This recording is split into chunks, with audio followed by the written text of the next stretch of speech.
നമസ്കാരം. മോദി പൊതുഭരണത്തിലേക്ക് ചുവടുവെക്കുമ്പോൾ ഇന്ത്യയെ കാത്ത് ചില സംഭവ വികാസങ്ങളും പിന്നാലെ തന്നെയുണ്ട്. ഇന്ത്യൻ നയതന്ത്രത്തിനായി കാത്തിരിക്കുന്ന ചില ആഗോള സംഭവങ്ങളുടെ അവലോകനം ഏറെ നിർണായകമാണ്. നരേന്ദ്രമോദി തുടർച്ചയായി മൂന്നാം തവണയും പ്രധാനമന്ത്രിയായി സത്യപ്രതിജ്ഞ ചെയ്ത് അധികാരമേറ്റതോടെ നിരവധി ആഗോള സംഭവങ്ങളും അണിനിരക്കുന്നുണ്ട്. അതായത് പ്രധാനമന്ത്രി നരേന്ദ്രമോദി ഇനി ആഗോള തലത്തിൽ പഴയതുപോലെ തന്നെ വെട്ടിത്തിളങ്ങും. ഇന്ത്യയുടെ പങ്കാളിത്തം ഭൗമരാഷ്ട്രീയം രൂപപ്പെടുത്തുന്നതിൽ നിർണായകമായ പങ്കും വഹിക്കും. കഴിഞ്ഞ ദശകത്തിൽ ഇന്ത്യ ശക്തമായ ആഗോള ശബ്ദമായി ഉയർന്നു വന്നിരുന്നു. വിശ്വബന്ധു സമീപനത്തിലൂടെ ഇന്ത്യയെ voice of the global south ആയി സ്ഥാപിക്കുന്നതിന് പ്രധാനമന്ത്രി നരേന്ദ്രമോദി മുൻഗണന നൽകി. വസുധൈവ കുടുംബകം എന്ന പ്രമേയവുമായി ഇന്ത്യയുടെ അധ്യക്ഷതയിലാണ് G20 ഉച്ചകോടി നടന്നത് എന്നതും നമുക്കറിയാം. G7 ഉച്ചകോടിയാണ് 2024 ശ്രദ്ധേയമായ ഒരു വേദി. ആദ്യം തന്നെ അതിനെപ്പറ്റി പറയണം.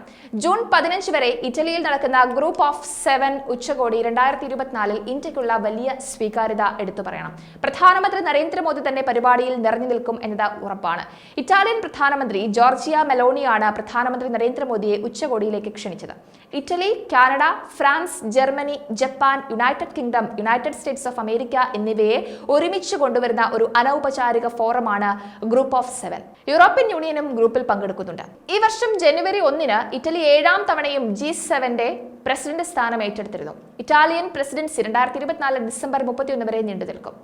അടുത്തത് സ്വിസ് സമാധാന ഉച്ചകോടിയാണ്. അത് ഏറെ പ്രാധാന്യം അർഹിക്കുന്നുണ്ട്. സ്വിറ്റ്സർലൻഡിൽ നടക്കുന്ന ആഗോള സമാധാന ഉച്ചകോടി റഷ്യ ഉക്രൈൻ സംഘർഷം പരിഹരിക്കുന്നതിനുള്ള ഒരു പാത രൂപപ്പെടുത്താൻ ലക്ഷ്യമിടുന്നുണ്ട്.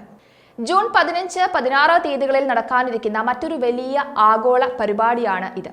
പരിപാടിയിൽ ഇന്ത്യ സാന്നിധ്യം സ്ഥിരീകരിച്ചിട്ടില്ല എന്നതും ശ്രദ്ധേയമാണ്. ഉക്രൈന്റെ സമാധാന ഫോർമുല സംരംഭത്തിൽ ഏറ്റവും ഉയർന്ന തലത്തിലുള്ള ഒരു പരിപാടിയാണ് ഈ ഉച്ചകോടി. 2023 ജൂൺ മുതൽ നടന്ന 4 ലോവർ ലെവൽ കോൺഫറൻസുകളെ ഇത് പിന്തുടരുന്നു എന്നത് എടുത്തു പറയണം. ഉച്ചകോടിയിൽ പങ്കെടുക്കുന്നവർ അതിന്റെ 10 പോയിന്റ് സമാധാന പദ്ധതിയുടെ 3 പ്രധാന വശങ്ങളിൽ ഒരു പ്രവർത്തന പദ്ധതി വികസിപ്പിക്കുമെന്നും ഉക്രൈൻ പ്രതീക്ഷിക്കുന്നുണ്ട്. ആദ്യത്തെ പോയിന്റ് സ്വതന്ത്ര നാവിഗേഷൻ, കടലിലെ തുറമുഖ അടിസ്ഥാന സൗകര്യങ്ങളും ആഗോള ഭക്ഷ്യസുരക്ഷയും സംരക്ഷിക്കുന്നുണ്ട്. രണ്ടാമത്തെ ശ്രദ്ധ ഊർജവും ആണവ സുരക്ഷയുമാണ്. ഉക്രൈന്റെ നിർണായകമായ അടിസ്ഥാന സൗകര്യങ്ങളുള്ള സ്ട്രൈക്കുകൾ അവസാനിപ്പിക്കുന്നത് ഇതിൽ ഉൾപ്പെടുന്നുണ്ട്. ബന്ദികളാക്കപ്പെട്ടവരുടെ കൈമാറ്റം മൂന്നാമത്തെ ശ്രദ്ധയിൽപ്പെടുന്നു.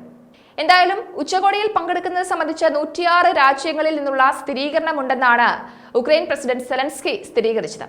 അടുത്തത് US NSA ജേക്ക് സള്ളിവന്റെ ഇന്ത്യ സന്ദർശനമാണ്. അമേരിക്കൻ ദേശീയ സുരക്ഷാ ഉപദേഷ്ടാവ് ജേക്ക് സള്ളിവൻ ഔദ്യോഗിക സന്ദർശനത്തിനായി ഇന്ത്യയിലെത്തും.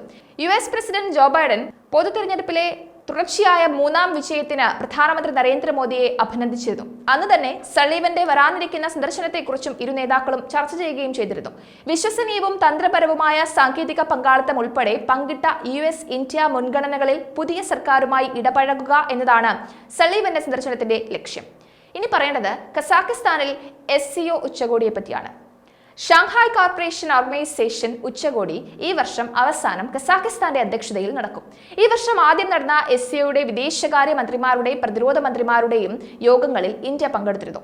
SCO വിദേശകാര്യ മന്ത്രിമാരുടെ യോഗത്തിൽ MES സെക്രട്ടറി ദമ്മു രവിയും SCO പ്രതിരോധ മന്ത്രിമാരുടെ യോഗത്തിൽ പ്രതിരോധ സെക്രട്ടറി ഗിരിധർ അരമനയും പങ്കെടുത്തിരുന്നു.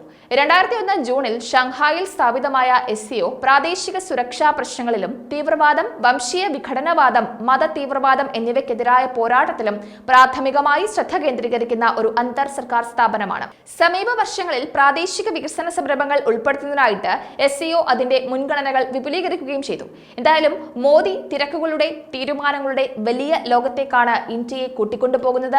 ലോക്സഭാ തെരഞ്ഞെടുപ്പിൽ NDA 293 സീറ്റുകൾ നേടിയാണ് വിജയം കൊയ്തത്. 240 സീറ്റുകളാണ് BJP ഒറ്റയ്ക്ക് നേടിയത്. 543 അംഗങ്ങളുള്ള ഇന്ത്യൻ പാർലമെന്റിന്റെ അധോസഭയിൽ 272 ആണ് ഏറ്റവും കുറഞ്ഞ ഭൂരിപക്ഷം.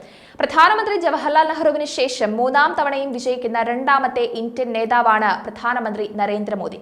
മോദിയുടെ സത്യപ്രതിജ്ഞാ ചടങ്ങിൽ വിശിഷ്ടാതിഥികളായി അയൽപ്രദേശങ്ങളിലെയും ഇന്ത്യൻ മഹാസമുദ്ര മേഖലയിലെയും നിരവധി നേതാക്കളെയും മറ്റ് ആളുകളെയും ഒക്കെ ക്ഷണിച്ചിരുന്നു. ഇത് ഇന്ത്യയുടെ അയൽപ്പക്കത്തിന്റെ ആദ്യം എന്ന നയത്തിന്റെ തെളിവ് കൂടിയാണ്. എന്തായാലും 3ാമതും വിജയിച്ചു വന്ന നരേന്ദ്രമോദി ലോക നെറുകയിലേക്കും എത്തുകയാണ്.